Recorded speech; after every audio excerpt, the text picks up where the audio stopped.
Hey guys, what's going on? Josh here from Polymathics, the YouTube channel that helps you become a modern day Renaissance man.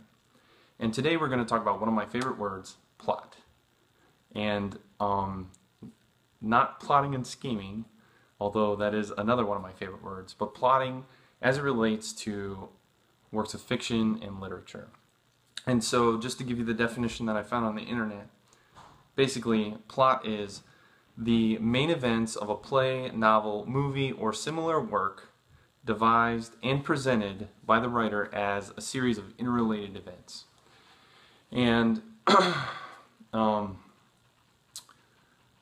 the way I like to think of plot, like in layman's terms, is it's like cause and effect, right? The major events that are going to move your character from the beginning of the story all the way to the end.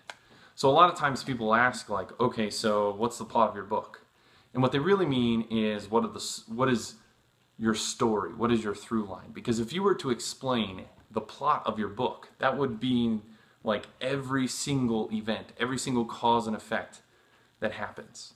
Now we could go into long discussions about structure and things like that, but essentially you have your major plot events, which are the really big pieces, the prologue, the beginning, the middle, the end, and the epilogue. But then, inside of all those, you're going to have minor plot events, and inside of the minor plot events, you're going to have scenes, and inside of the scenes, you're going to have what I like to call transactions. And a transaction is essentially like, for example, dialogue. Johnny asked Susie how the weather was. Susie said the weather was great. There's a cause, Johnny asking a question, and effect, Susie responds.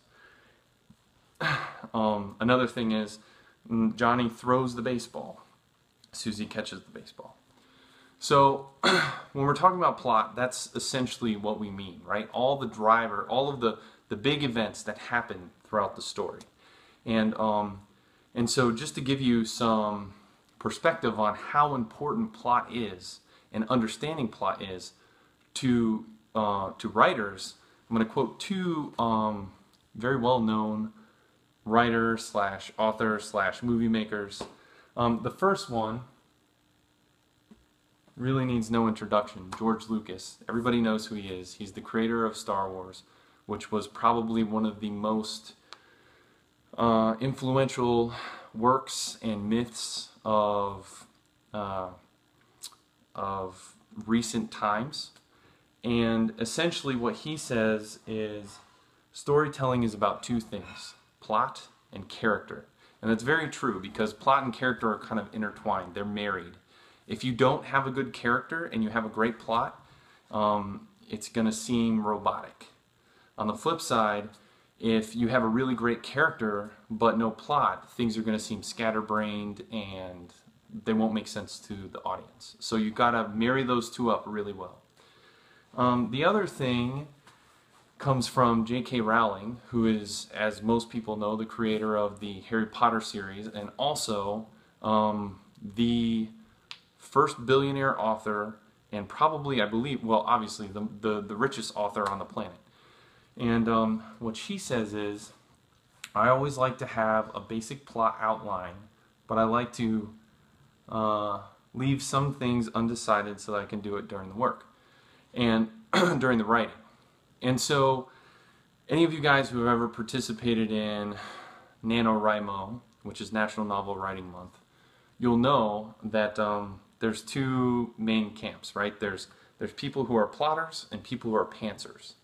And a plotter is someone who writes down every detail of each sequence of events of what's going to happen for their story before they start writing any dialogue or action or anything like that.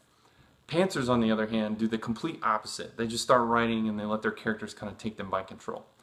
My personal belief, and I believe what J.K. Rowling is getting to in her quote, is that there has to be a balance. You have to do a little bit of plotting in the beginning to have a general idea of where the story is going, even if it's only knowing where the beginning, middle, and end are, and how the ending is going to relate back to the beginning. And then once you have that skeleton of your story, then you can start to flesh it out and pants as it is. But I hope this has been informative, and if you like it, please give me a like. And if you want to hear more videos like this and get more information like this, then please subscribe to my channel, and you'll get updates as I produce more content just like this. But until next time, take it easy.